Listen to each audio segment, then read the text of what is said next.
Bismillah ar-Rahman ar-Rahim. In the name of Allah, most gracious, most merciful.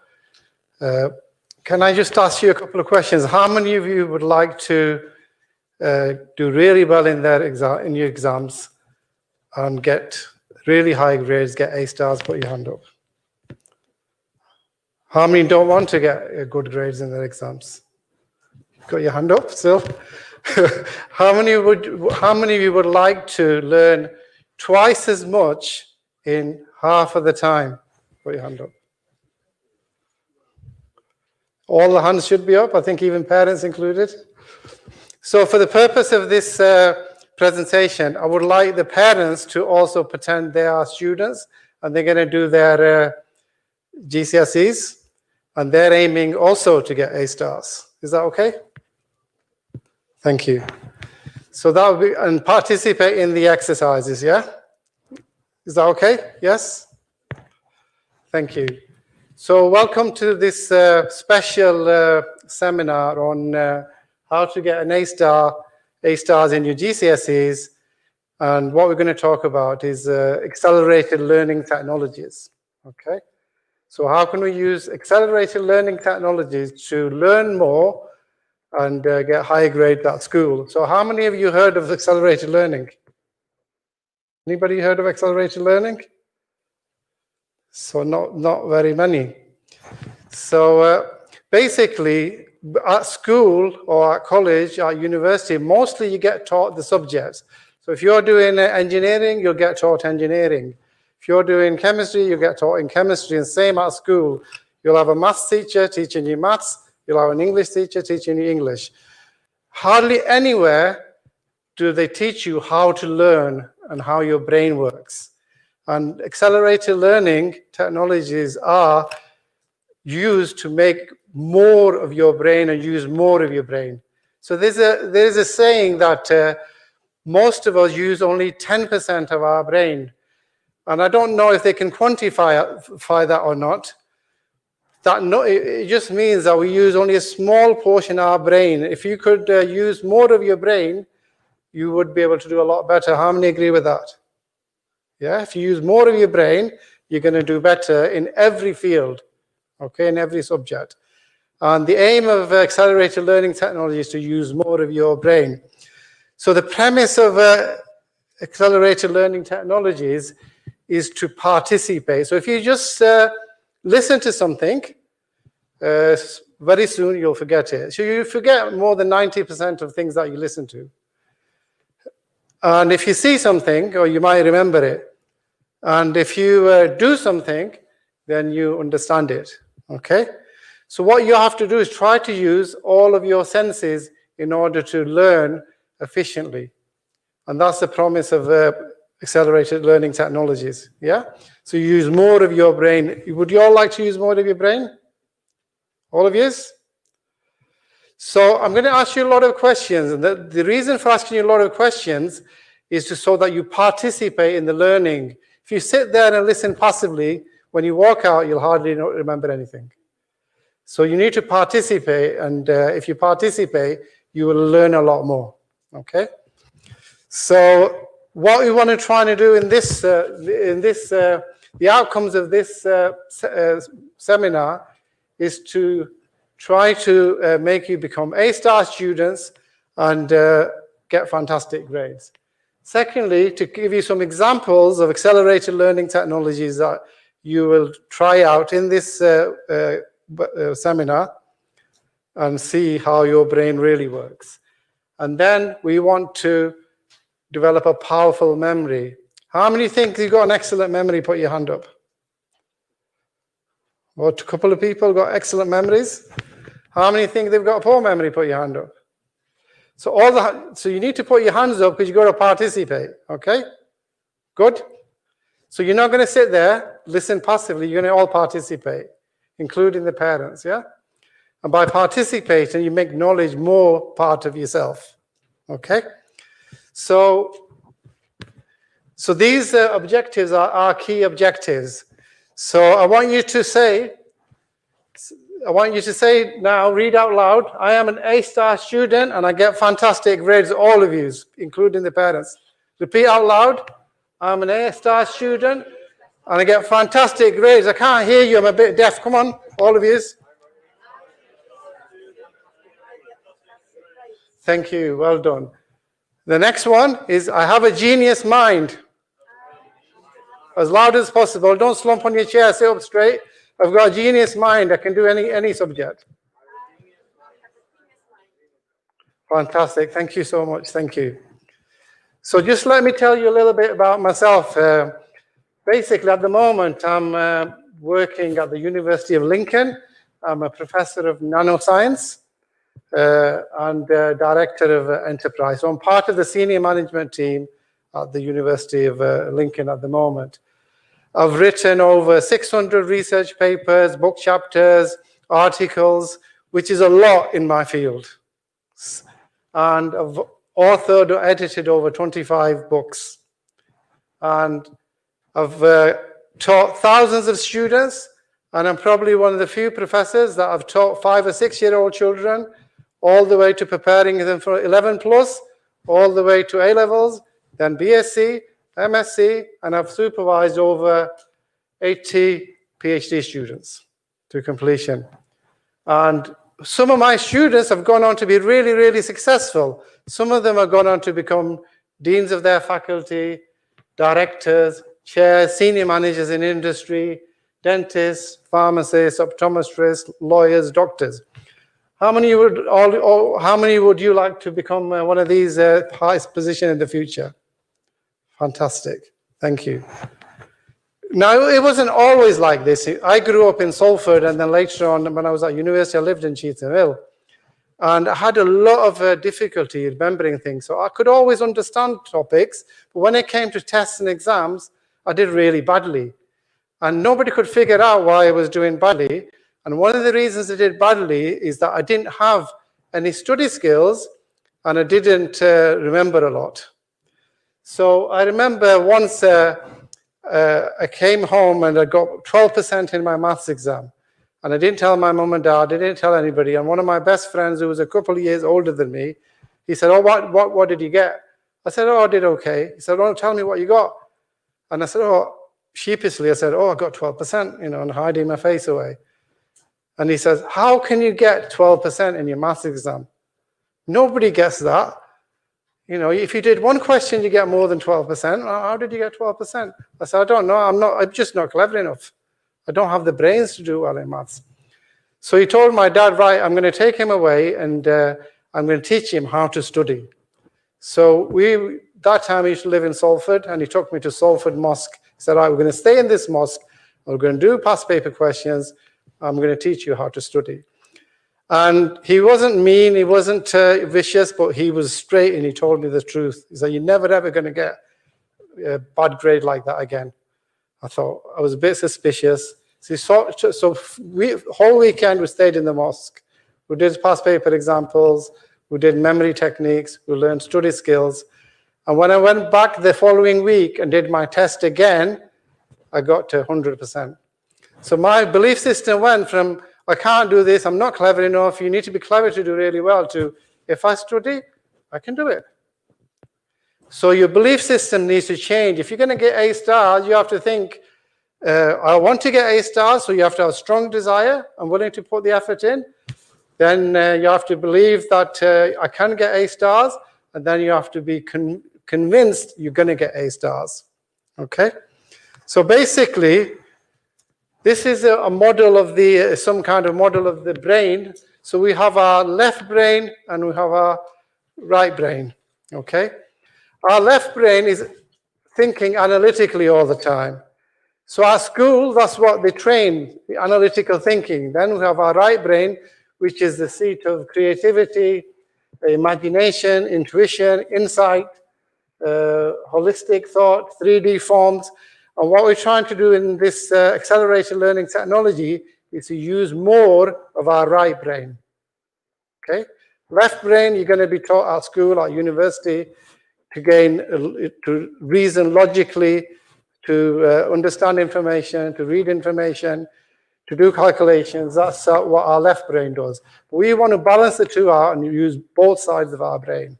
Okay, so which part of the brain is more powerful, left or right? Right. Any more? Which part of your brain do you think is more powerful? Right. Anybody else? Which part? Who think the left brain is more powerful? One over there. Anybody else? Another one? What about the rest? You don't know, or you don't have an opinion? If you guess, you get 50% chance of getting it right. So how many think it's the right brain? Put your hands up. Fantastic. How many think it's the left brain? Put your hands up. So there's a bit more right compared to the left. Now, basically, your subconscious mind, I don't know where that number comes from. I got this picture off the internet, but your subconscious mind is 30,000 times more powerful than your conscious mind. Okay? And when things go into long-term memory, you're using your subconscious mind. Okay?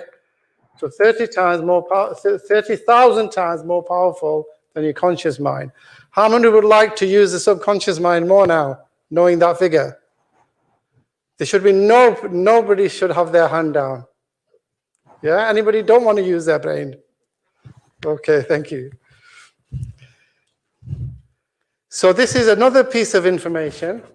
The conscious mind, our brain is really, really powerful, and we're only using a small percentage.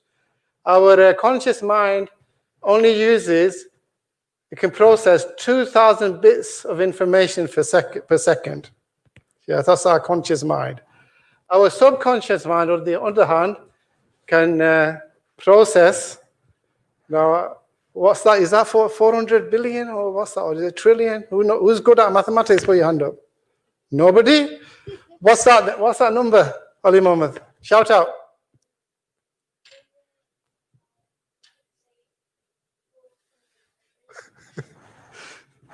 So it doesn't matter what that number is. The subconscious mind is massive compared to your conscious mind. So what's going on inside your brain all the time when you're looking around is far more powerful than you just thinking about it and solving a little problem, yeah?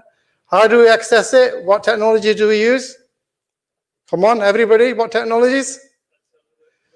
Accelerated learning technology. I can't hear you, I'm a bit deaf. Come on, at the back, what technologies are we going to use? So accelerated learning, yeah? And we use accelerated learning by accessing various different states of your mind, yeah? So this is, so if you want to get good at something, first of all, you have to have strong desire to get good at something. If you say, oh, it'd be great if I could get A stars, it'd be nice to have A stars, you're not going to get them, yeah? It's impossible for you to get them. You have to have a strong desire to say, I don't care, I want to get A stars. Okay? How many want to get A stars? How many don't want to get A stars? You might be in the wrong room if you put your hand up. Then you have to have the belief, I want to get A stars, and I can get A stars. Okay? A lot of people don't think they can. Like me, when I was younger, I didn't think I could get good grades. But when my belief system changed, then I thought, oh, I can do well as well if I put a bit of effort into it. So you have to change that desire into strong belief that I can get A stars. Okay? Then the next level up is, I know I'm going to get A stars in my GCSEs. Okay? So can you repeat out loud? All of you, I want to get A stars in my GCSEs. Loud and clear. Next one. I can get A stars in my GCSEs. All of you loud, everybody needs to participate. The next one. Yeah, and you've got to get to this position of knowing, yeah? So I've been a professor in chemistry, in engineering, in medical school, in maths and physics now, and I've been able to go from one field to another field to another field, and it's unheard of in academia. Basically, you do A-levels, you do a degree in chemistry, MSc, PhD, then you go into your academic career and you do research in chemistry. I've been able to do research in 5 or 6 different fields because I learned these technologies when I was young. So if I had to become a professor in psychology, which I've never studied, I think I can do that. So that belief system, that expectancy that I can do this and I'm going to do this. Okay? So you need to develop that. So how many thought they had a good memory? Not very many. That's a bit disturbing. Okay, would you like to do a little experiment? How many want to do an experiment? Well, even those that don't want to do an experiment are going to do an experiment, okay? Right, what I'd like you to do is, I know some of you have got some notes. I'd like you to put your notes on the floor because I don't want you to write this down, okay? So put it on the floor. All of you, put your note paper on the floor, and then Ali Muhammad will give you a white piece of paper. So I don't want to see any papers on there. Put your paper on the floor, please. Thank you. Put it on the floor, yeah, because this is, you're going to demonstrate how good your memory is for yourself. So you're going to get this white piece of paper coming. So have a look at these words. Don't write them down yet. No, keep your pens down. So read these words, a few times. See how many you can remember. Do you know these words? How many know these words? Everybody? So have a look at these words. So I'll give you about a minute to look at them words. Can you all see them at the back? Can you see these words at the back? Thank you. So I'll give you about a minute to have a look at them words.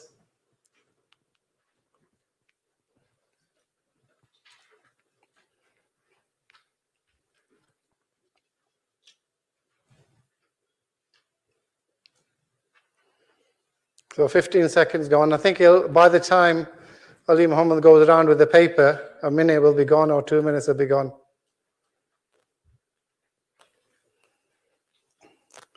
So keep your pens down. Don't write them down.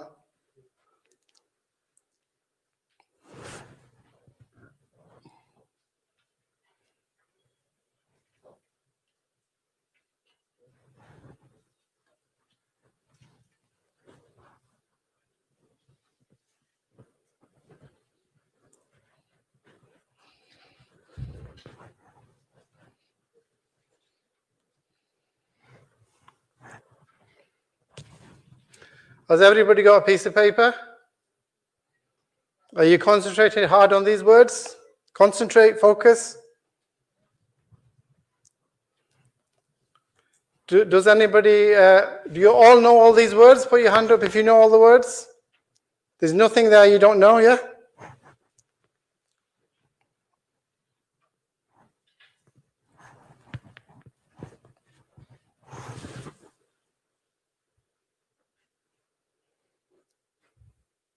Shall I read them out to you? Who would like to read them out? Somebody read them out loud. Any volunteers to read them words out? Ali Muhammad, read them out, please. Thank you. Loud.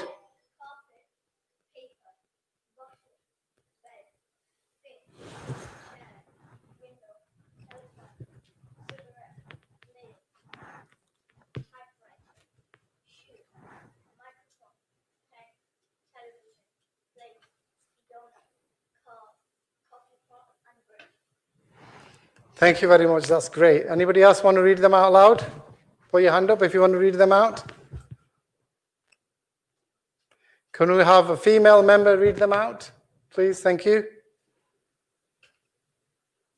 No females want to read them out? Please, thank you. Can you read them out?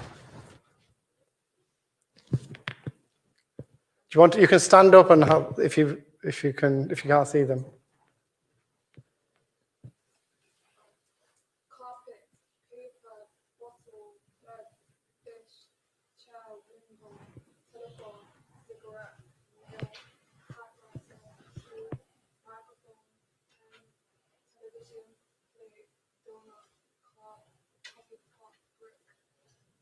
Okay.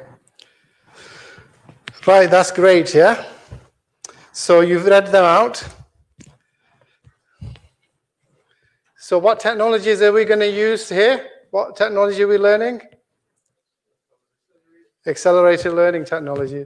How powerful is your subconscious brain compared to your conscious brain? 30,000 times more powerful, yeah? How much more information can your right brain process compared to your left brain? Lots, massive number, yeah? So many trillions times more, yeah? So we're going to use, and what's our affirmation for today? You want to get A stars? I am an A star student. I'm going to use accelerated learning technologies to learn faster than ever before and learn more than ever before. Say that out loud.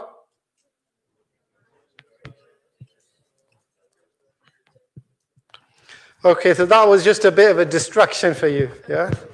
So what I'd like you to do is write down on your paper from numbers 1 to 10. Just write down 1, 2, 3, 4, 5, 6, 7, 8, 9, 10.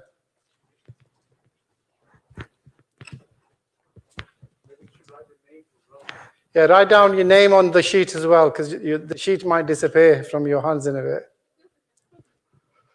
I'm a magician also.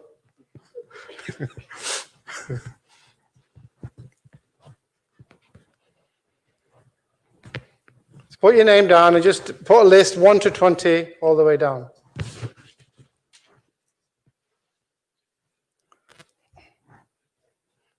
As fast as you can. What are you doing there? You've got words there. Did you write them down before? Just write numbers 1 to 10. Turn over if you can, please. This isn't for me, this is for your own benefit. So I'm not like, if you follow the exercise precisely, you will know how powerful your memory is. So it's not a test, it's just an experiment for yourself. Ali Muhammad got a question? Have you put the numbers down 1 to 10? You're not writing any words down yet? So I don't want you to write any words down yet. So how many... Question, please. You said write down numbers 1 to 10 3 times, and you said once write down numbers 1 to 20. Yeah, I think there was 20 words. There was not 10 words, 1 to 20, sorry. When I do this exercise many times, I just do it with 10 words. So when I do it in a classroom, I do it with 10 words, but there were 20 words there. Sorry. 1 to 20. Even professors make mistakes, yeah?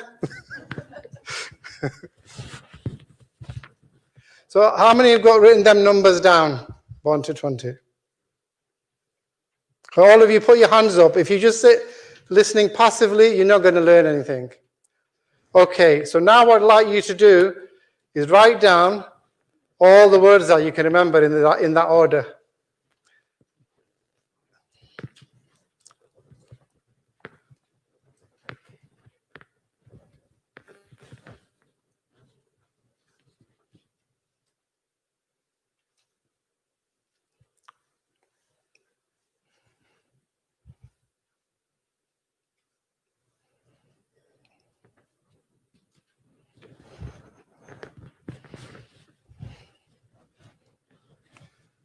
Let me walk around and see how you're doing. Wow, people are doing well.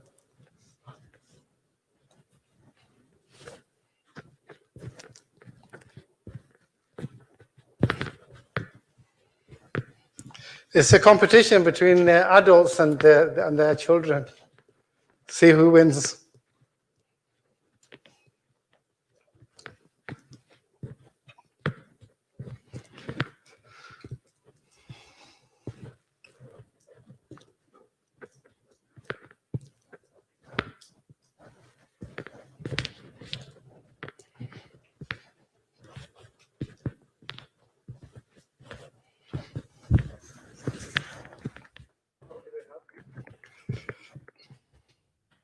Give them a bit more time in it. I don't want them to say that they've been cheated out of getting 1 extra mark.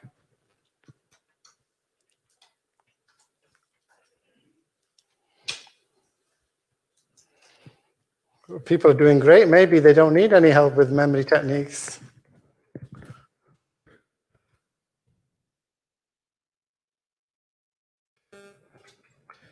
You need who needs a bit more time?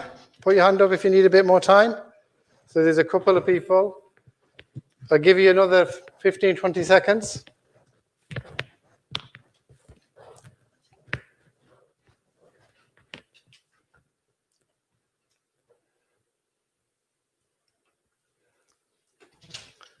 Okay, that's fine. So now, what I'd like you to do is find a partner.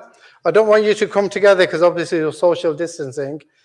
So, for example, you two, you give your paper to him and you give your paper to him. So all of you from this position, give your paper to that person give it to that person. Okay? Swap it over. You got your name on it so it can't get lost, yeah? Put your name on all, swap it. Have you everybody got a partner? No, who has not got a partner? Has everybody got, you don't have a partner?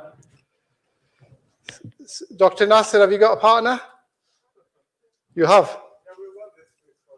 You're a triangle. There's one person that's not got a partner. Anybody else not got a partner?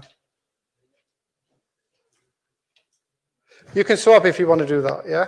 As long as you're not looking at your own paper, yeah? So what do you think, how well do you think you did? Not very good, terrible, yeah? So if you had a powerful memory, you can do better in your exams? Okay. All right, let's see how well you've actually done. So obviously I put the order there because you need to write down the answers in order, yeah? So if they were wrong, if it's in the wrong place, it's wrong.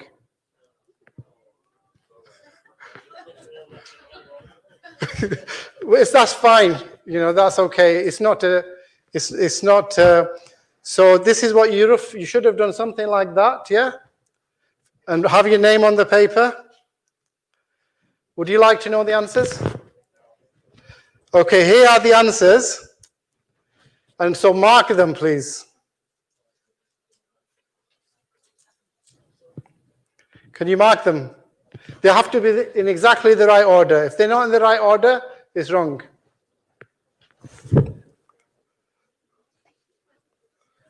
Yeah? People are smiling.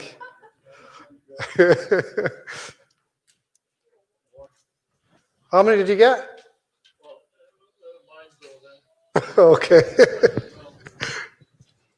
It doesn't matter where you start. Like I started off very low in my life, I didn't think I could do maths or anything. I was very poor at science. It doesn't matter where you start off with, it's where you want to go. And that's the most important thing. Okay? We're not going to embarrass anybody.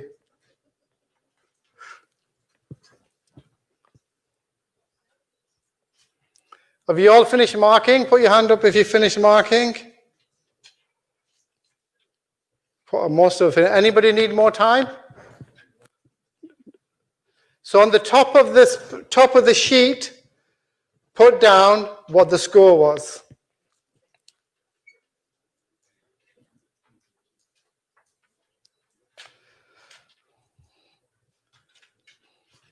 So put a big circle around the score. Now, obviously, don't give them back. We don't want to give them back. So can I just have a show of hands? You're not putting your hand up, so this is not your score, it's somebody else's score, yeah? So how many got less than 5? Wow. How many got between 6 and 10? Ali Muhammad, fantastic. Give him a round of applause. Well done.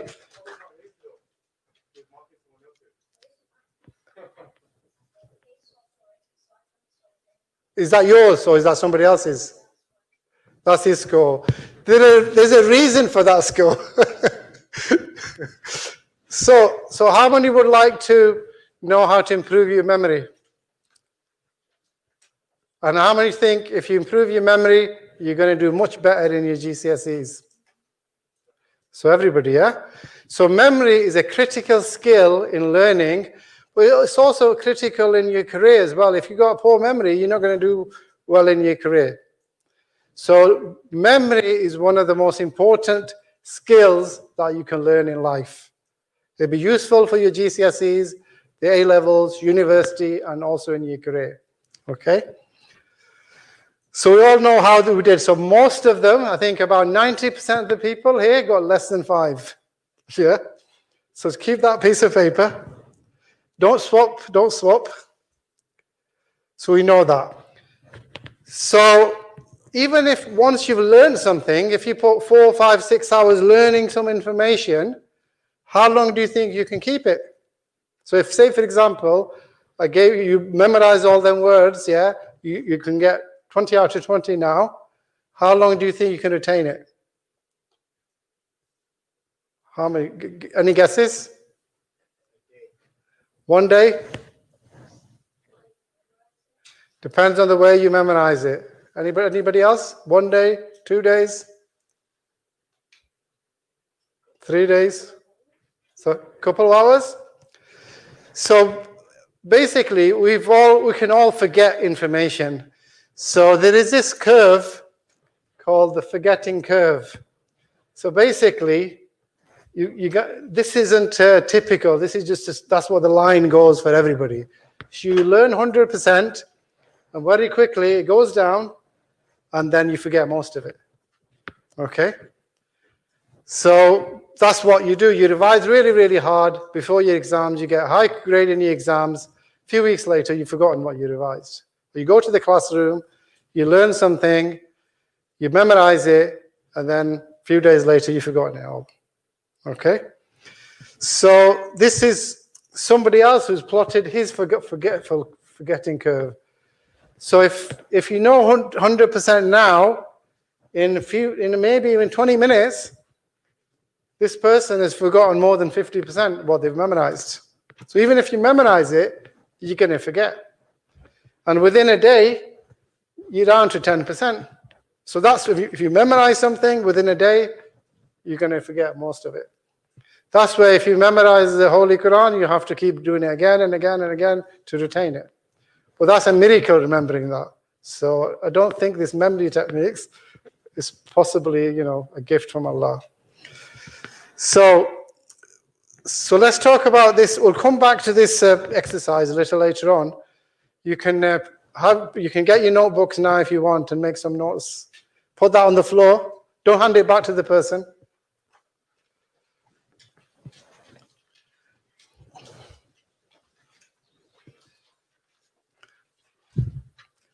So how many of you have heard of this technique called mind mapping? Put your hand up. Oh, quite a few. Fantastic. How many haven't heard of this technique called mind mapping? So there's a couple of people.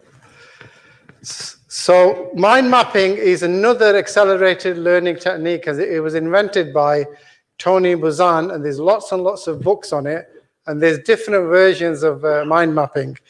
So for example, so it's a visual map of information. So you can take a lot of complicated information in a text form, and if you try to memorize it in a text form, it's very difficult to memorize. If you convert it into a mind map, it's easier to understand and it's easier to remember it. Okay? So it's always useful to convert linear information from a page into a mind map. So it's easy to understand, easy to connect the ideas together. Okay? And it's a very effective form for revision and understanding and planning. So when you're mind mapping, there is 3 things that you need to remember. You always start off in the middle. So you get your paper, you start off in the middle. Then you radiate outwards. So you put your thoughts, you radiate outwards. And it's always good to use images, colors, text. Okay? So these are the 3 keys to mind mapping. What are the 3 keys to mind mapping? Number 1, say it out loud. And number 2? And number 3? I can't hear you, you're all falling asleep. As loud as possible. Number 3? Yeah, so unless you're physically active, you're not going to remember. I've seen people that lie down and they revise, and the best they do is fall asleep. Yeah? So you need to be physically active to be able to remember things, okay? So some of you have seen this kind of thing. Is this a mind map? How many think this is a mind map? 1 person thinks it's a mind map? 2 people? What? 3 or 4. So 3 or 4 people think it's a mind map. It's kind of a mind map in the way this is the digestive system. So it tells you what parts of the digestive system, and it tells you what the function is. So the gallbladder stores bile, yeah? Small intestine is where a lot of the digestion takes place. So in some of the books and some of the notes that you get notes in this format. This is much better than written text, but still not a mind map, okay? So if you were going to do a mind map, maybe we can illustrate it on the... So if you're going to do... So this is how to do a mind map. So maybe you write your central idea in the middle. So I've got some text here. So to mind map, what do? Where do you start? So you start in the middle. And then what do you after that? So then you branch out. So basically it's good to have the paper in in a portrait form. So maybe, or landscape.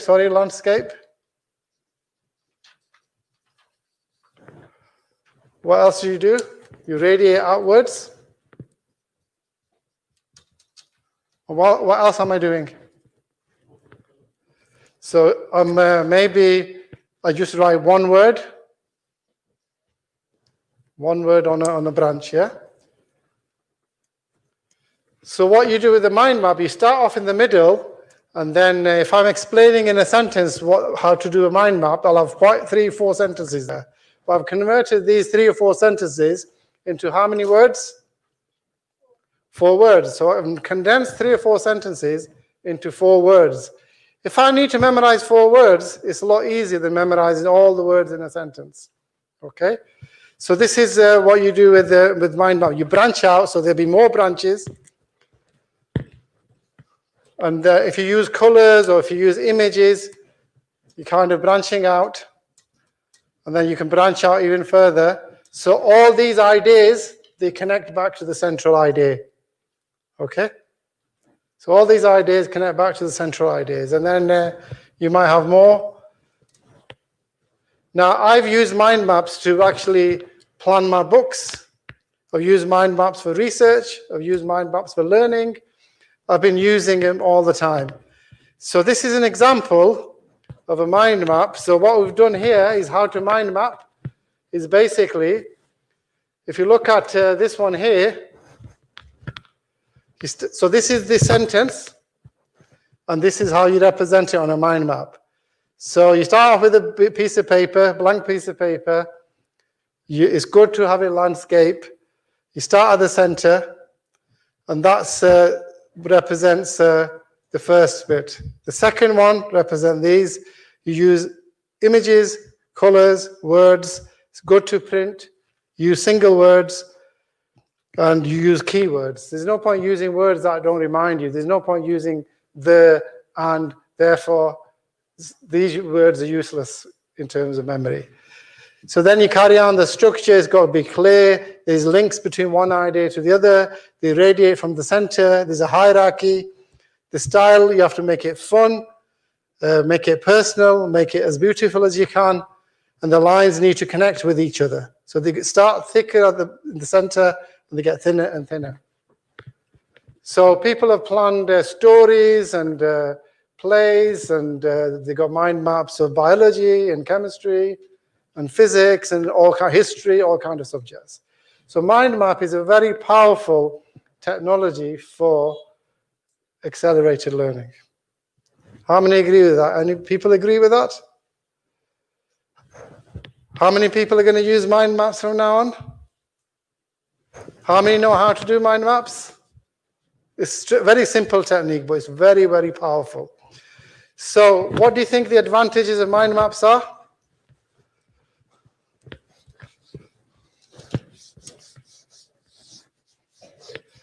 So I'll use my whiteboard. So if you want to read out what you, don't look at that. So what do you think the advantages of, advantage or uses of mind map is? One use.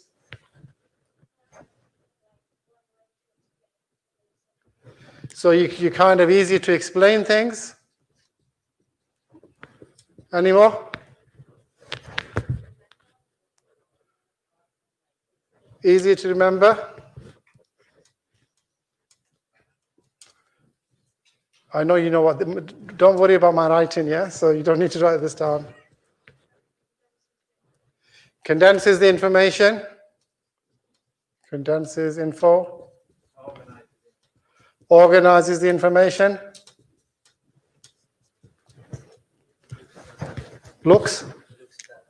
It looks better, so it's attractive. So don't worry about my spelling either anymore. So what's very important, it uses the other part of your brain. So it's just visual learning. Which part of the brain do you access with mind maps? So you're accessing the right brain. Is the right brain powerful? How powerful is it? It's very, very powerful. So the mind maps access your right brain. Any more? Any more benefits or uses of mind maps? Okay, so this is a list that, good, thank you for that. This is the list that we made. Basically, you can use it to make notes. Isn't it a great tool for revision? How many people are going to use mind maps for revision? Thank you, great. Is it good for planning? If you're going to write an essay, is it a good idea to use mind maps? Yeah, great idea. For studying for exams, so revision and studying for exam is similar. Creative inspiration to look at new ideas, stories, yeah. Can it be used for problem solving? Fantastic. Problem solving, making presentations? Good idea, yeah, making presentations. And maybe you can study as a group. You can do a mind map, and you can compare. But mind maps are very personal. So the way I do a mind map is different than the way somebody else will do a mind map. But that's okay, because if it's personal to you, you're going to remember it more. Okay? So it's time to wake up and say, right, I am great at using mind maps to get a greater understanding. Come on, say it out loud. Louder. I didn't hear that. And this one you already know. I am an A-star student and I get fantastic grades. Loudly. What are you? The energy has gone down. You need to be energetic. I have a genius mind. So put your hand on your heart and say, I am an A-star student. It's louder. Again, I am an A-star student. I have a genius mind. I have a genius mind. Louder. So the reason we're doing that, we're trying to develop your belief system so that you can believe in it. If you don't have belief that you can get A-stars, you're not going to put the work and effort in. Okay? So let's go to another accelerated learning technology. So that was the first one, mind maps. And these technologies are only as good as if you use them. So if you want to develop a six-pack, for example, and I tell you, here's the technologies, You do so many push-ups a day or sit-ups a day. You do this exercise, that exercise. I can give you a plan that somebody else has used to get a six-pack. But will you get a six-pack? Yes or no? No? Why not? So if you don't do it, you're not going to get a six-pack. So with these technologies, if you don't use them, then they're worthless. If you use them, you're going to do well. Okay? So there's another technology, which, how many of you heard of creative visualization? Put your hand up. A couple of people. But we all visualize, yeah? So we all visualize, we remember things. But it's a technology that you use to generate mental images. And you can do it with your eyes open, or you can do it with your eyes closed. Which is better, eyes open or eyes closed? Eyes open. Anybody eyes closed? Eyes closed, eyes closed, eyes closed. So more people think it's better if you have your eyes closed, yeah? So in order to visualize, if you want to do any job, what do you need? Yeah, any job, you need tools. So if you want to make a wardrobe or a cupboard, what do you need? Hammer, saw, a few tools. So any job you need some tools. What do you think the tools that you need for creative visualization? Any answers? You need your mind, definitely. Without a mind, it's impossible. Anything else you need? Imagination. Yeah? So your mind, your imagination is extremely important. So what tools? So this is the tools that I've got listed. In order to visualize, what you need is you need two tools. One is you need a mental screen. What do I mean by a mental screen? Ali Muhammad at the back.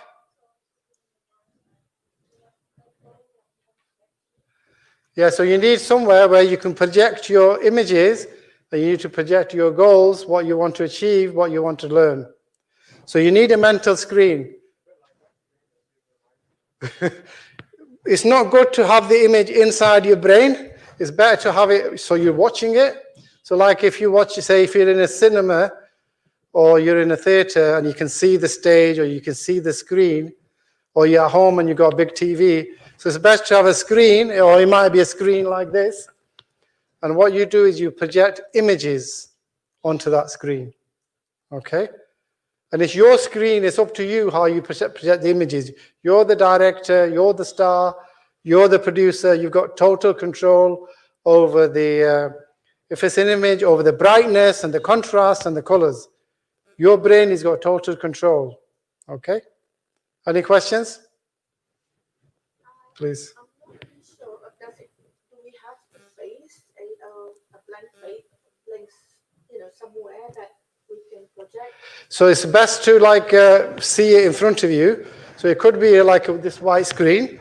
It could be a TV. It could be a theater where you're watching a play, but you control everything. You're imagining it. So in your brain, you're imagining that screen. So if you close your eyes now, close your eyes. What can you see? Nothing, but imagine, so open your eyes, look at that screen. Close your eyes. Can you see this writing still there? So you're visualizing, yeah? Is that okay? So everybody is visualizing. Some people are better at it than the others. Some people, the images are clearer. For other people, images are not as clear. Sometimes it's just a feeling, okay?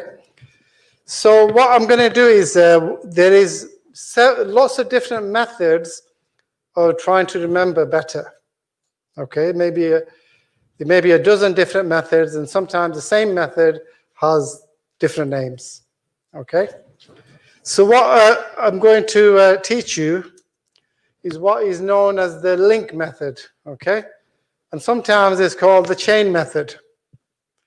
So remember you had them words that you wrote down, yeah?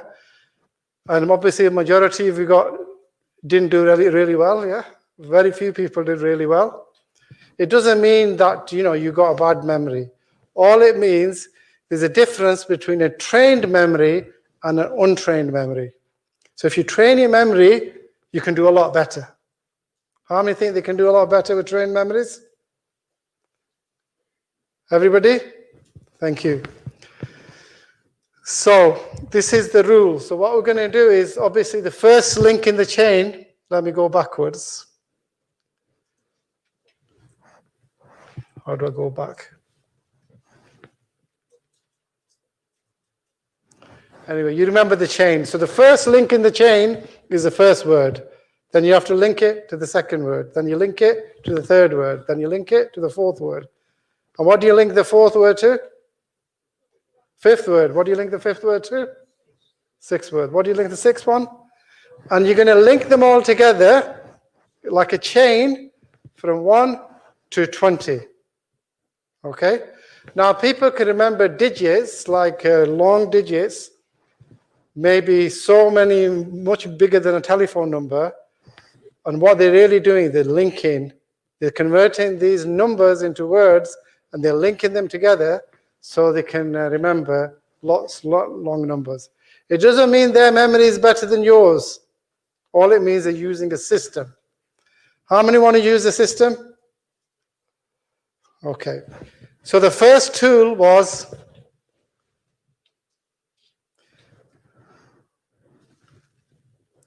so remember the first tool was a mental screen, yeah? So you know the system. The second key to accessing your brain more is to actually be in a relaxed state. If you're in a relaxed state, you're going to remember a lot more than if you're agitated or intense. Okay?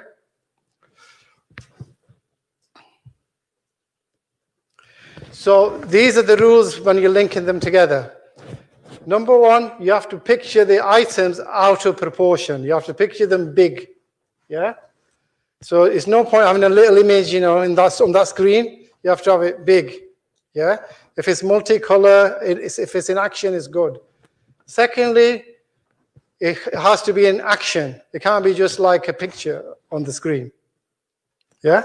Picture on the screen is boring.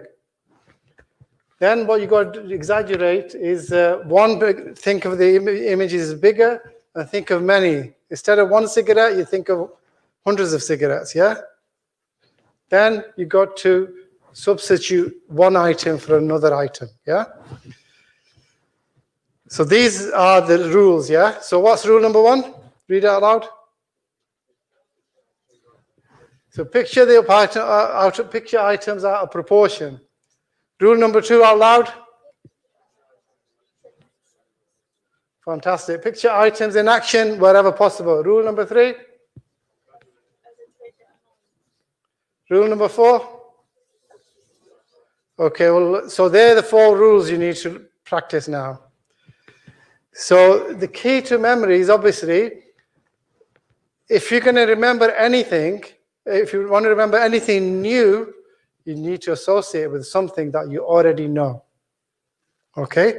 If you've got a new piece of information, you have to link it to something that you already know. And that's how the brain works. If you know one fact, you link it, the new fact, to the fact that you already know. Okay? So that's the first rule, yeah? Second one, should the link be logical or should it be stupid? Should it be illogical? How many think it should be a logical link? Like you sat on a chair, person sat on a chair. How many think, you remember if it's logical? Nobody? One person? 2 people? No, it should be ridiculous. If it should be illogical. If something is ridiculous, illogical, it's going to stick out in your mind. Logical thing you do all the time. But if it's illogical, if it's ridiculous, then you'll remember it. And then the third thing is you have to see it in your mind's eye. So you have to see it on that screen. Some people know the word. You don't see the word, you have to see the image on your mental screen, yeah? You have to see it in action. You have to see it in proportion, see it in color. And your ability keeps improving with practice. So like I said before, if you don't use the systems, they're useless. If you use the systems, they're going to, give you lots and lots of benefits. So now, so these were the words, yeah?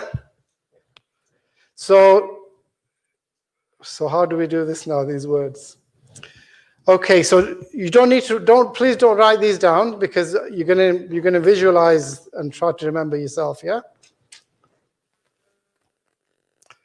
So we said that if you're trying to link donuts with a plate, it's too logical. You're not going to remember it, yeah? Okay? So donuts on a plate doesn't work, yeah? But if you had a ridiculous image like a fish sitting on a chair, you're more likely to remember it, yeah? So this links fish with chair. Agreed? So now, so how do I do this now? Okay, so what I want you to do now is, so this exercise you're going to do in your brain, in your mind, okay?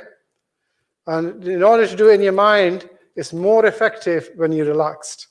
The more effort you put into it, the less you will remember. So in physical working, the more effort you put into it, the more progress you make.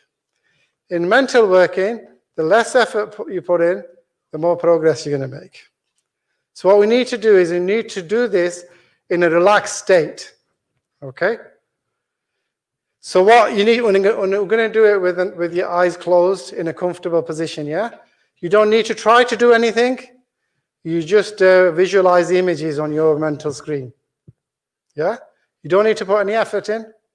Just relax and you visualize the images. And you're going to do it with your eyes closed, okay? And it's not a competition between one person or another person. It's just an experiment to see if your memory can improve just by learning this technology, okay? And maybe for some of you it won't improve, and you have to do it a few times to get better, okay? So can you all get into a comfortable position? Just make yourself as comfortable as possible. Just relax. There's nothing to do, just relax.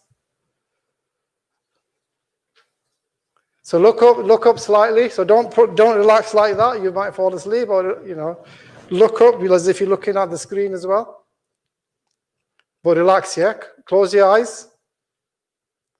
This is an eye closed exercise. All of you, please close your eyes. So I'm going to put you into a relaxed state now. So I'm going to ask you to relax different parts of your body from your head to your toes, and you'll be in a relaxed state. So focus on your head. Feel the circulation in your head and relax your scalp. Now move downwards. Relax your forehead. Relax your eyes. Relax your face. Relax your shoulders. Relax your arms. Relax your hands. Close your eyes, please. Relax your hands.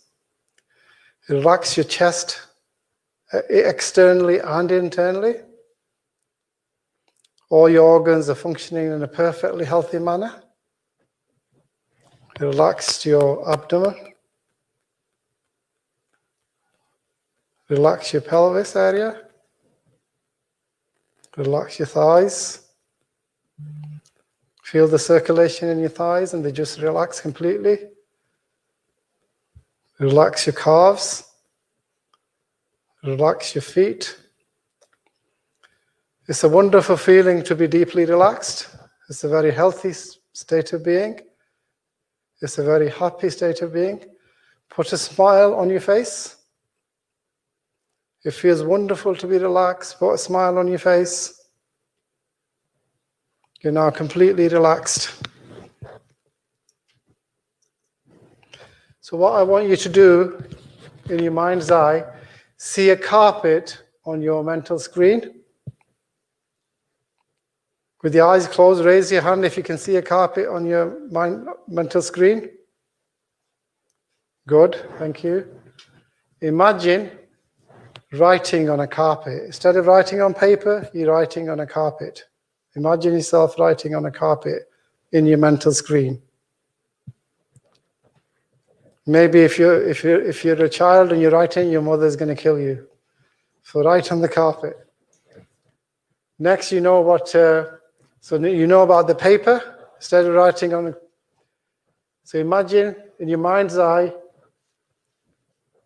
you have loads of paper coming out of a bottle, and you're pulling it out, and it keeps coming out. More and more paper comes out of the bottle. Can you see paper coming out of your bottle in your mind's eye? Next, imagine that you go into your bedroom and a bottle is sleeping in your bed. Can you imagine a massive bottle sleeping on your bed? There's no room for you to sleep and you're getting annoyed? Then imagine your bed goes out fishing and it's catching loads of fish. So your bed is fishing, it's catching loads of fish. And you bring the fish home and imagine the fish gets out and it sits on a chair. So the fish sits on a chair. Can you all see fish sitting on a chair? Good. Then imagine throwing all your chairs out of the window and you smash all the glass. So the chair is going out the window. So now you know window. Imagine the window picks up your phone and it starts talking. So the window is talking into the phone. Now you know phone. Imagine your mobile as a cigarette and you see people smoking mobiles and all this smoke is coming out. Now you know cigarette. So imagine getting a hammer and hammering cigarettes into the wall instead of nails. So you're hammering cigarettes into the walls instead of nails. Now you remember nails. Imagine you're typing. You're going to type a document, but instead of on your keyboard, you've got nails sticking out and you're typing and you get blood all over your fingers. So imagine the keys of the keyboard as nails. So now you know typewriter. And imagine using typewriter as shoes. So you go for a walk with typewriter shoes on and everybody's laughing at you. Can you see that in your mind's eye? Then imagine a singer singing into a shoe. It's ridiculous. You can see this shoe as a microphone. So now you know microphone. Imagine using a microphone to do your homework and you're writing using a microphone. So now you know pen. So imagine using a pen to turn your TV on. And as you turn the TV on, millions of pens gush out of your TV. Now you know TV. So instead of your mother serving you food on plates, they serve the food on TV screen. So you've got TV screens on your dinner table and you're eating out of the TV screen. So now you know plate. Imagine going to the donut store and you see a plate serving donuts. So instead of people, it's a plate serving you donuts. Then as you come out, you imagine a donut gets into your car and starts driving. So the donut is driving your car. So imagine now you know car. So at home, a car walks around and it pours coffee for you. And from the coffee pot, loads of bricks come out instead of coffee. Okay? So your first association was so I recap once again. You've got carpet. So imagine writing on a carpet. Then you've got paper. Imagine a bottle sat at your desk writing. Then you got bottle, Imagine a bottle sleeping on your bed. Now you know bed. Imagine a fish, bird catching fish. Imagine fish sitting on your chair. Imagine throwing loads of chairs out of the window. Now you know window. Imagine the window answering your phone and talking on the phone. Then imagine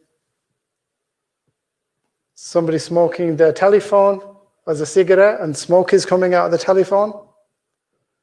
Imagine hammering cigarettes into the wall instead of nails. Now you know nail. Imagine the keys of a typewriter is made out of nails and they're very, very sharp and they hurt your fingers. Now you know typewriter. Imagine wearing typewriters as shoes.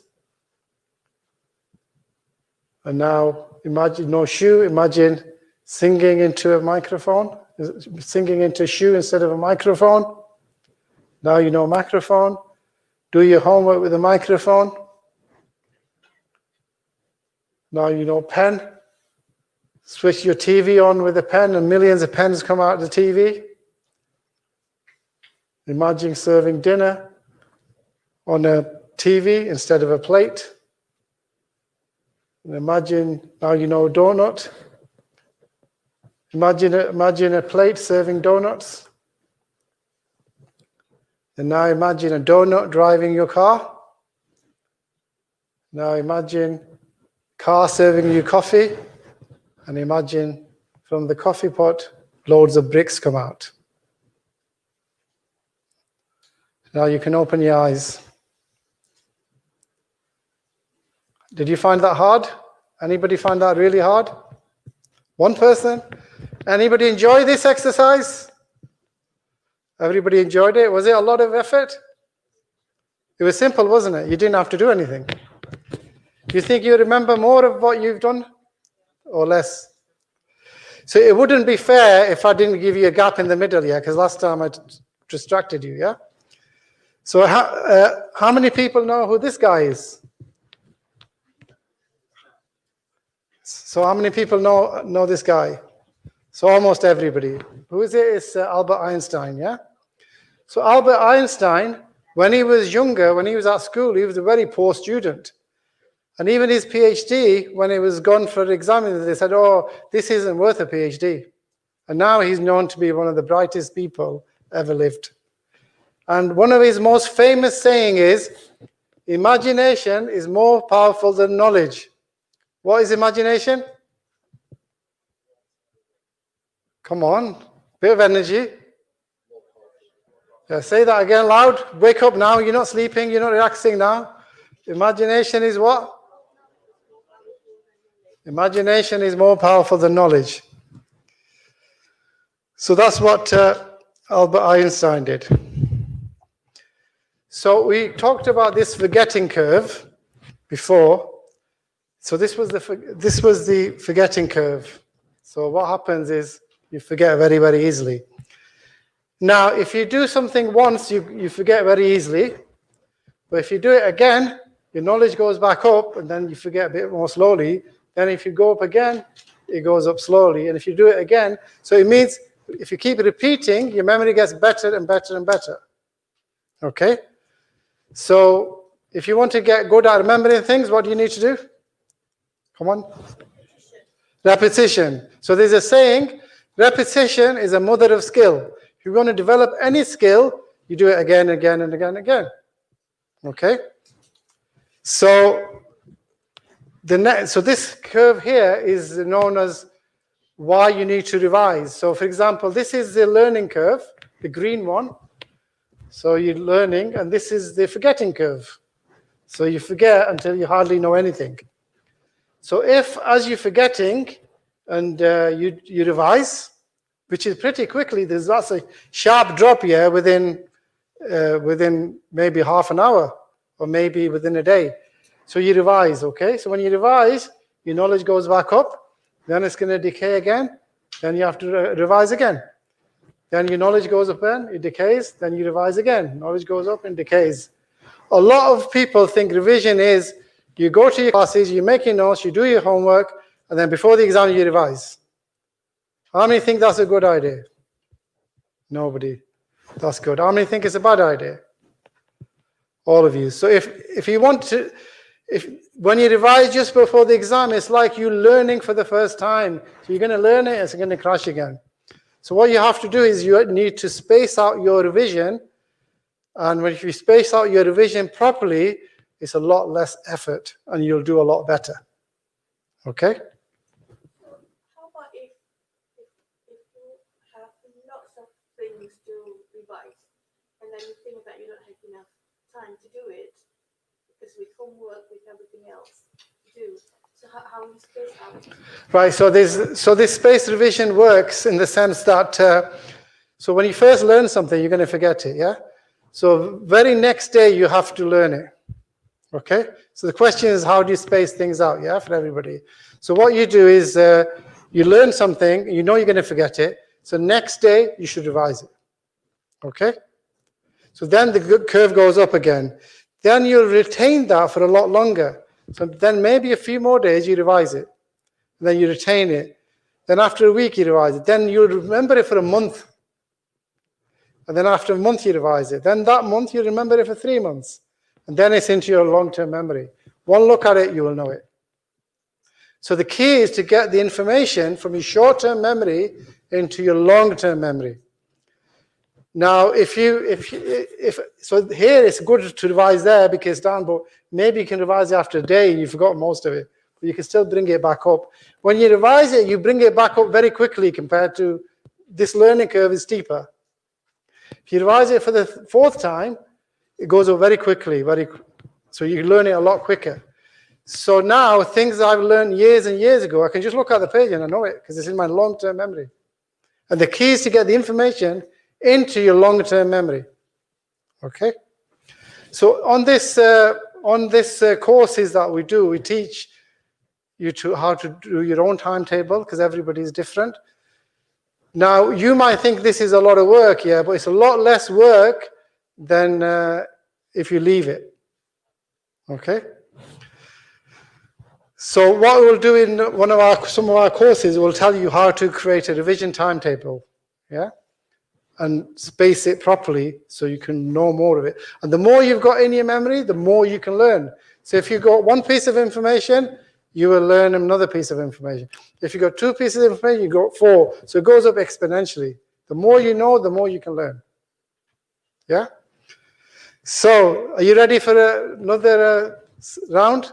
As loud as possible. I love revising. I know that I'm going to get high grades. Loud.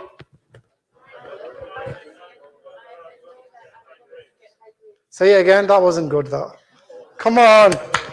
Wake up. Hi, again, I love start now. 1, 2, 3, go. Thank you. Excellent. Let's see if you can beat that one. I'm great at using mind maps to get a greater understanding. That was similar. This needs to be louder than the last one. Come on, guys. Say it again. I am great.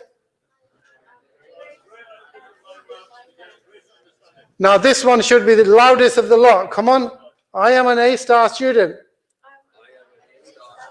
And I get fantastic grades. Come on. Again, that was no good, that. That's not an A-star student. Come on, say it again. I am an A-star student. I get fantastic grades. And I have a genius mind. I have a genius mind. Fantastic. So we'll tell you how to do revision timetable. But now, can you, I want you to write them words again now, yeah, because I'm distracted here. So is the best way to hand the paper back and turn over, or have you got a second piece of paper? Yeah, so if you turn the other side, give the paper back to the person that you got it off.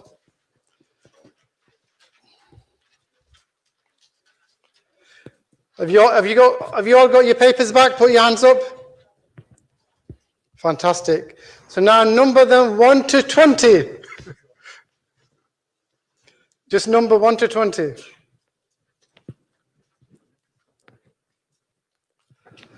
Has everybody numbered them 1 to 20? Put your hands up if you have. Still people still numbering.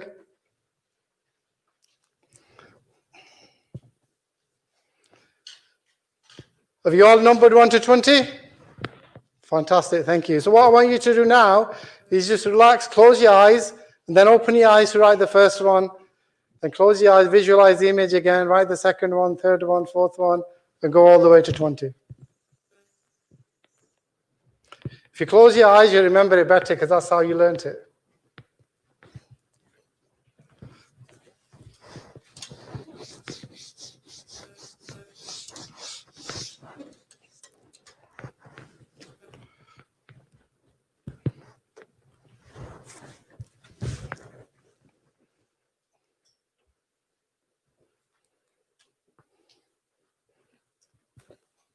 Just relax here, don't force yourself, and just write, just visualize the images in your mind.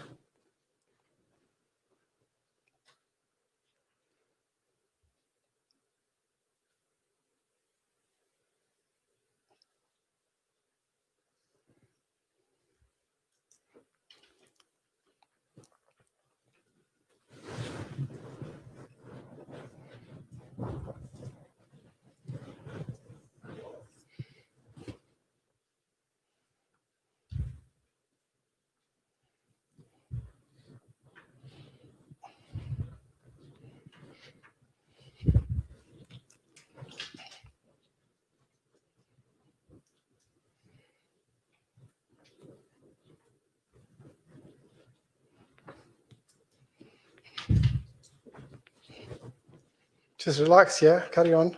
You're doing great.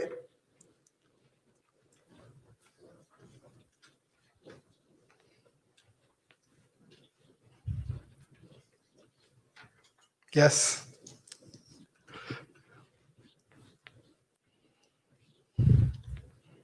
You've got all of them.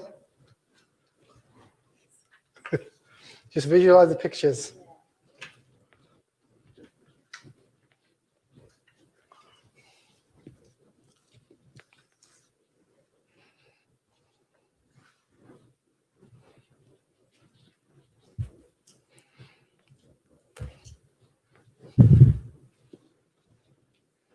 So you can go backwards as well in terms of pictures.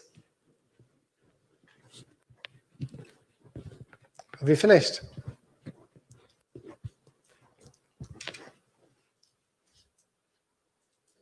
Wow.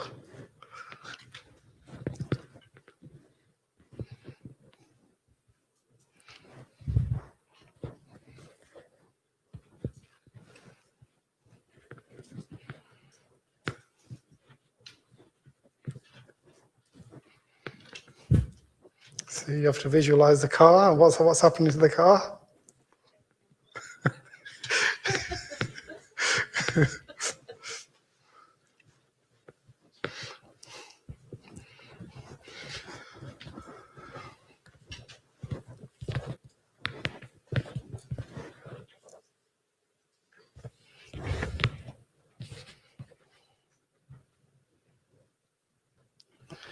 Just try to relax here. Don't struggle with the information. Don't try to force your brain. Just relax and just visualize the pictures, and the next one will come.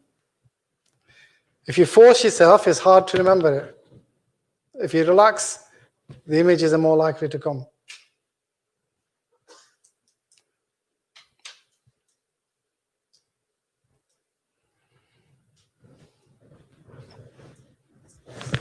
So I'll give you another 15 seconds and then we can just count.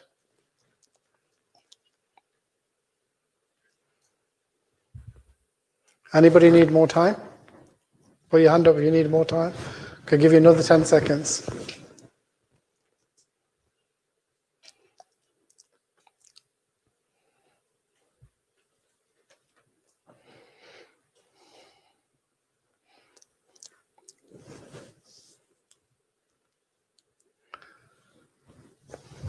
Anybody else need more time?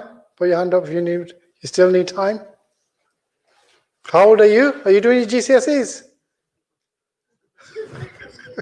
I thought you were going to do your GCSEs next year. Maybe he'll get the high score. Okay, so I think we've had a good go at them, yeah? Do you want to swap them round again to the other person? Okay, let's see.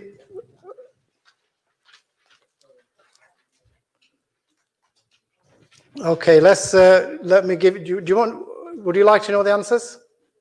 Okay, so the first one was carpet, second one was paper, 3 was bottle, 4 was bed, 5 was fish, 6 was chair, 7 was window, 8 was telephone, 9 was cigarette, 10 was nail, 11 was typewriter, 12 was shoe, 13 was microphone, 14 was pen, 15 television, 16 plate, 17 donut, 18 car, 19 coffee pot, 20 bricks.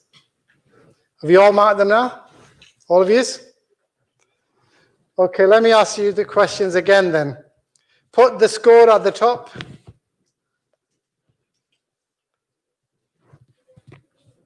Sorry? They have to be in order. If they're not in order, it's wrong. Okay, how many got between 1 and 5? Very few. How many got between 6 and 10? Wow. How many got from between 10 and 15? Wow, fantastic. How many got between 15 and 20? Wow, 1, 2, 3, 4. How many got 20 out of 20? 1, 2, 3, 4. Well done. Give them a round of applause. Fantastic. Now, obviously you got somebody else's, yeah, so you can keep it. Put your hand up if you improved your score. Put your hand up if you improved your score. Did you improve your score? Put your hand up if you did. Properly high. That's not hand up. I can't see it. Put your hand up high. How many improved your scores? Put your hand up, please. Thank you. That's like almost everybody's improved their score. So with a 5-minute exercise, you improve your score. Imagine if you use the technology more, you'll become more efficient and you'll be able to learn all 20. And not only will you be able to learn all 20, you'll be able to write them out backwards as well.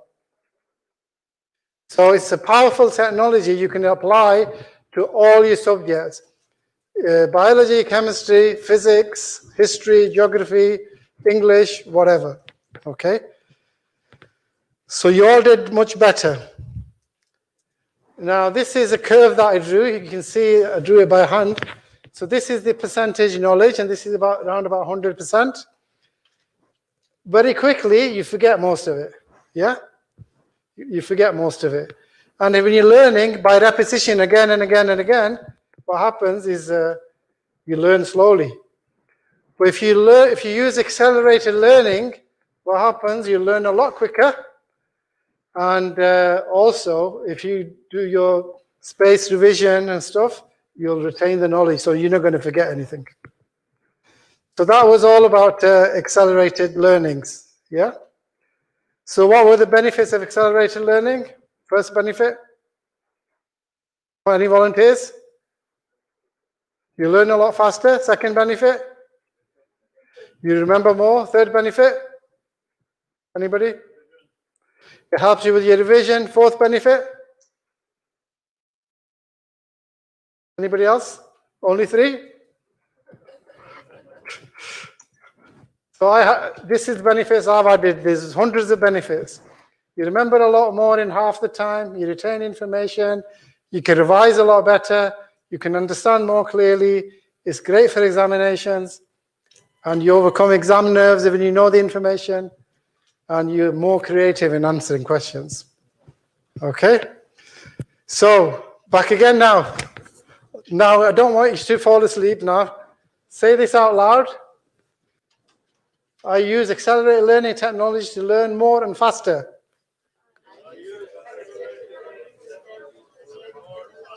I love revising and know that I'm going to get high grades. I am great at using mind maps to get a clearer understanding. I am a This now has to, rock the house, yeah? I am an A-star student and get fantastic grades.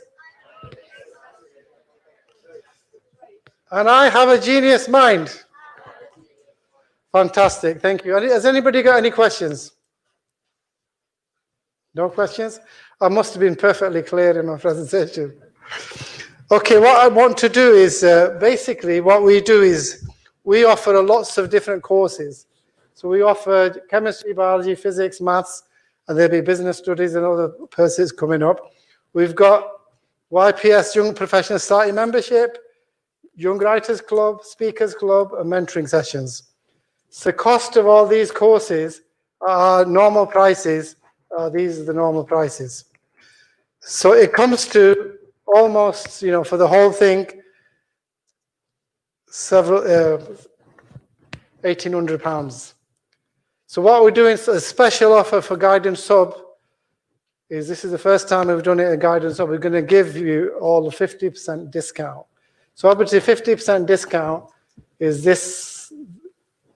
So £175, £175, £25 for memberships. So this is a great discount, yeah? Yeah? But what I'm going to do is I'm going to do something really special for you. And let's see how we can improve that. So what I want to do is I want to do something special for you because you came and you took the time to sit here. And we're going to give you all these courses. So it's like it's a weekend course, and you will learn more in one weekend than you learn in a whole year in class. Okay? And basically, we've knocked it down to £100 per course. So instead of £350, I can give you a special offer for £100. And to be even more special offer, if you book 2 courses at £100, you'll get everything else thrown in as bonuses. So basically, you're getting a 90% discount for £200. You get blah, blah, blah. You get chemistry, biology, physics, maths, YPS membership, Writers Club, Speakers Club, study skills, mentoring sessions, all for £200. Normal price is around about £1,800. You get 90% discount. So in terms of number of hours that we put in, it works out to about 80 hours of effort from the instructors. And 80 hours of effort for £200 works out to be £2.50 an hour. If those of you are mathematically inclined, and you don't get a cup of tea for £2.50 nowadays. You can't even go to Costa and have a coffee for that. So if you book today, if you book today now, by the end of the session, you'll get this special offer. The 50% discount with Guidance Hub is going to be there all the time. But if you book today, your place, that's the offer. So, when? It's going to be end of January, early February. No, it won't be one weekend. It'll be, so if we do say chemistry, it'll be a weekend. So we'll try to go through as much of chemistry as possible, teach as much accelerated learning technology as possible, and make sure people retain the information. Then next weekend we'll do biology, then we'll do physics, then we'll do maths, and we've got things like business studies planned, geography planned, and other subjects. And that's the offer if you reserve your place now with Guidance Hub. It'll be weekends. It will be, so the whole course is 10 hours. We might overrun like we did today. The whole course is 10 hours. And so we'll do 5 on a Saturday, 5 on a Sunday. I can't do weekdays because of my work commitments. Question at the back? It's going to be based here in Guidance Hub. Any other questions? So mentoring session is basically, for example, say you wanted a session with me, and normally I'm not available for sessions or anything, then I can give you a mentoring session. If you want careers advice on how to get into medicine, I can give you a mentoring session. If you want a session on how to revise more effectively, I can tell you that, whatever your needs are. So that's a mentoring session. So it won't be sessions. So with me, you probably get 1 or 2 sessions. With others, you can have a bit more. Okay, thank you for your attention, and I'm really glad that you came. I hope it was worth it. Thank you very much. Thank you very much.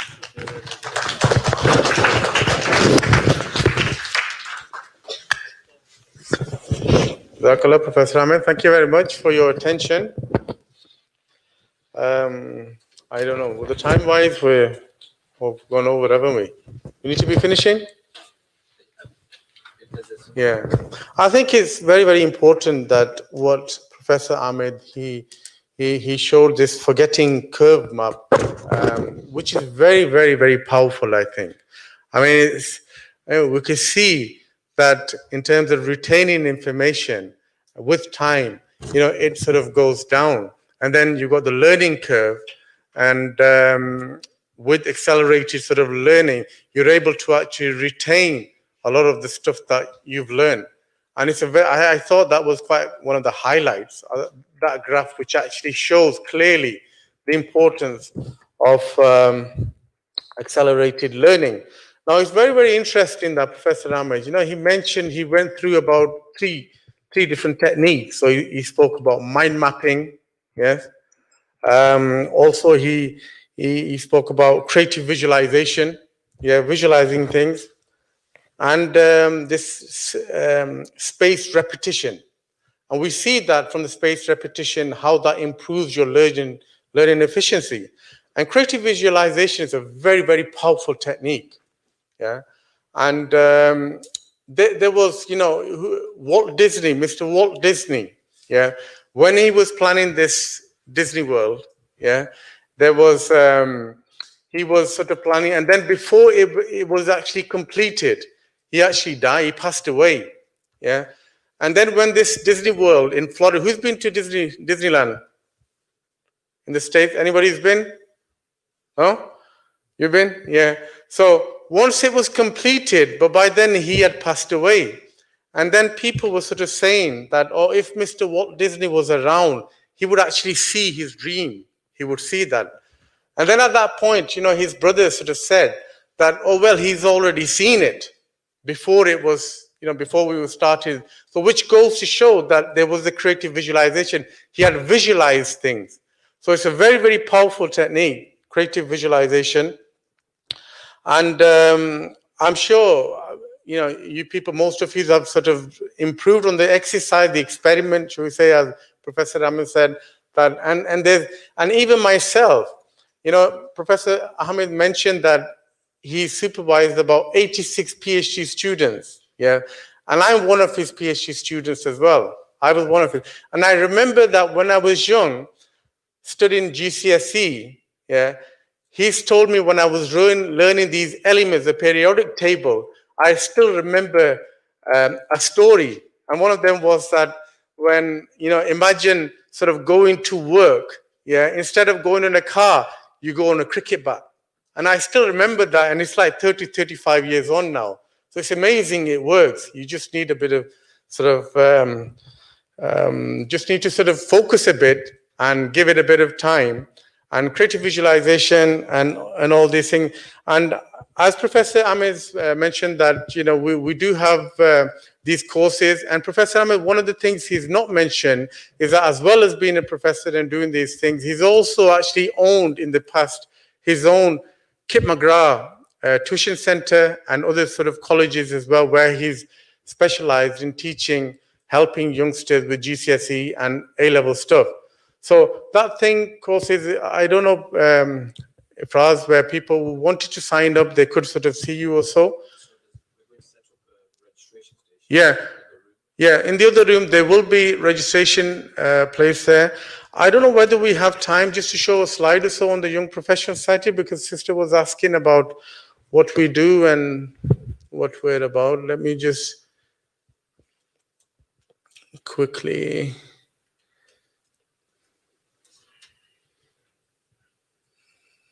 that needs to go on there. Yeah, I don't want to take more of your time on that, but yeah, Young Professional Society, why we've sort of set up, And the reason, as the name implies, Young Professional Society, we're focusing on young people. Yeah, a lot of the youngsters who are the future. And we want to sort of help the youngsters with personal and professional development. Yeah, and to help them with sort of their soft skills. So a lot of the kids now, they're becoming very, very smart as well. They coming out with good results, GCSEs, A-levels and that, but then they lack the soft skills. So in order to be sort of successful in your professional life, it's important that you have good soft skills. And that's what we try to help. And we work on the sort of these three areas that we focus on. Number one is the communication. So your ability to actually communicate effectively with one another, So we run programs, things that help youngsters to become good communicators. Even since about 2 years ago, we started the Young Speakers Club here at the Guidance Hub Center. And some of you, I think, who are present today were taking part in that. I think Khalid, is Khalid there? You're there now, you put your hand up, Khalid.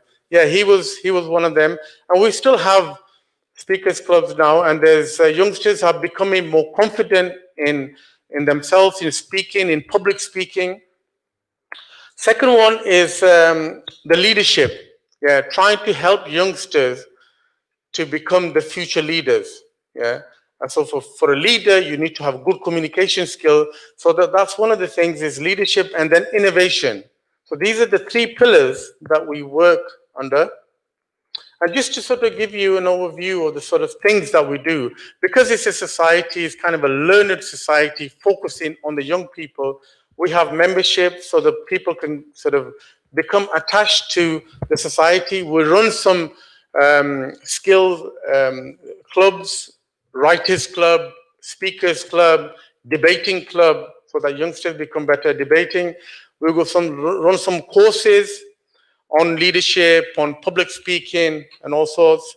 Webinars that we'll be doing. On those people who have been following us on our social media, you would know that on a weekly basis, on a Saturday and a Sunday, we have webinars given by world-leading experts on different fields, professional. So we've had politicians come in to speak, to give some advice, speak about their area. We've had barristers, we have scientists, we have academics, all people, and the idea is to sort of help youngsters and give them advice and some insight into their profession, and give some advice if they want to sort of take up this. And we offer mentoring, coaching, networking. We hopefully will be having, hopefully 2021 we should sort of return back to normality. We will be organizing events where we'll have our professionals and the youngsters can interact. Competitions that we do on different things, publications, awards. We also honor, recognize excellence amongst youngsters. We've just recently announced the Young Leaders Award, which went to this year Dr. Yarjan Samad, who's based at the University of Cambridge, for his outstanding work to do with space research and accelerated learning programs. Memberships are there. So I think these are, I'm just going to whiz through them. Clubs, courses, you can see the webinars, mentoring, coaching things, networking, publications. So these are some of the awards I mentioned, accelerated learning programs. And these are some of the people that we work with. STEM Matters, who are based in the United States, who focus on innovation, creativity, nanosmart. So these are some of the people who we work with, including Guidance Hub. And we're quite sort of active on social media. And I think we should sort of wrap up here, if that's okay. And yeah. Well, it is across, well, we're National Stroke International. Yeah. So, if you want to give some instruction or you want to say something, or yeah, Akhil, do you want to come up? So I'll ask Akhil, who's the center manager at the Guidance Hub, to say a few words. And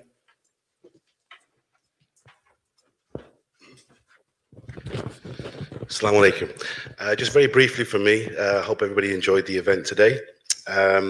So we've arranged for anybody who wants to sign up today with the offer that Professor Waqar Ahmed explained. If you come out the way that you came, and there's a room directly opposite, so you can go into there, and there'll be 3 of us there to assist you. If you kind of want to think about it, go away, then you can just simply exit the building through the same way that you came, on the left. Yeah, any questions at all from anybody? No. Perfect. Yes.